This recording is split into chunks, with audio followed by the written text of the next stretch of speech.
Hello everyone, I welcome you all to the Different Division platform. Right now I'll be doing one such question that came in your JEE Main examination. This question came on 7th January 2020 shift 1. So 2020 का question है, जल्दी से देख लेते हैं question क्या कहता है. Question says a particle of 1 kg mass slides down a frictionless track AOC. तो ये आपको ऑलरेडी डायग्राम ऑलरेडी गिवन है. AOC is a frictionless track है ना, यहाँ पे कोई फ्रिक्शन है नहीं, तो फ्रिक्शन कोई वर्क डन नहीं करेगा. ठीक है. Starts from rest at a height A which is at 2 meter from this base. After reaching C, particle continues to move freely in air as a projectile. इसके बाद वो सीधा projectile motion में जाता है, just like this, है ना. तो इसके यहाँ पे ब्लॉक का बना लेते हैं. And from here onwards it move like a projectile motion. It will be the entire trajectory would be projectile only. When it reaching the its highest point P, जब वो highest point यहाँ पे इस point पे P पे reach करता है, ठीक है, which is at 1 meter from the base. ये कितना है, 1 meter base पे है ना. The kinetic energy of the particle is, तो इस point पे इसका kinetic energy कितनी है. Draw the schematic and okay, and G की value already आपको given है, which is 10 meter per second square. So we already know that no other forces acts on it.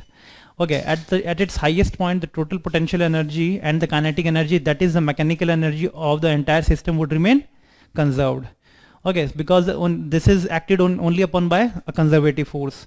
So at its highest point, the potential plus kinetic energy, which is the mechanical energy of the system, would be potential plus kinetic energy of the system. Potential energy is m into g into h, plus kinetic energy is already 0.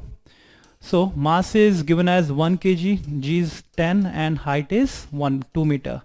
So it would be the total mechanical energy of the system at this point would be 20 joules. Okay, so while it reaches point P, its whole energy would also be conserved because this is acted upon by a conservative force. So at point P also its mechanical energy would be conserved. At its point P, its potential energy is m into g into h, which is nothing but, because it's kinetic energy that you need to find out at this particular point, so let it be kp. इस point पे इसकी kinetic energy कितनी है, kp है, तो वही आपको find out करना है. मैकेनिकल एनर्जी ऑलरेडी दे रखा है आपको, which is 20 जूल. तो इस पॉइंट पे पोटेंशियल कितना है इसका, mass is 1 kg, g is 10, and height कितना है 1 मीटर. ठीक है, एंड kp ये फाइंड आउट कर लो. So this is 20 minus 10, so it would be equal to kp. so kp की वैल्यू कितनी आ रही है, 10 जूल, है ना. तो उससे कोई लेना देना नहीं है कि यहाँ पे कि प्रोजेक्टाइल मोशन में हुआ कि नहीं हुआ, because the frictional work done by the frictional force is 0 because the friction doesn't act over here. so that means the mechanical energy at the entire point throughout the journey of the system would remain constant, and our answer would be 10 joule. so at its P point, its kinetic energy would be 10 joule. I hope this question is clear to everyone. Thank you.